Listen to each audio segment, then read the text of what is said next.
আমি সকলোৱে মিলি এখন স্বচ্ছ ভাৰত স্বচ্ছ অসম গঢ়ি তোলোঁ।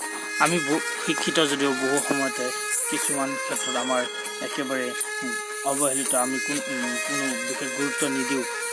বিশেষকৈ স্বাস্থ্যৰ ক্ষেত্ৰত আমি গুৰুত্ব নিদিওঁ।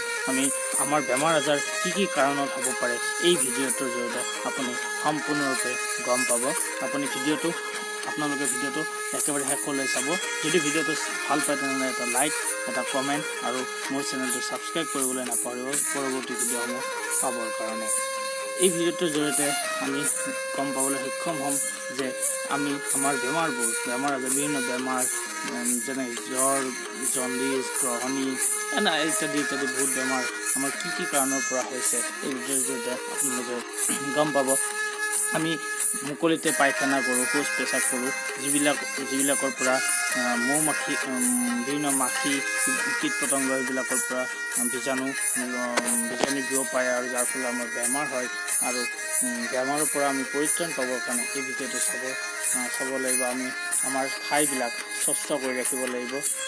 সেইকাৰণে এটা ক্ষুদ্ৰ প্ৰয়াস এই ভিডিঅ'টিৰ জৰিয়তে কৰিবলৈ বিচৰা হৈছে।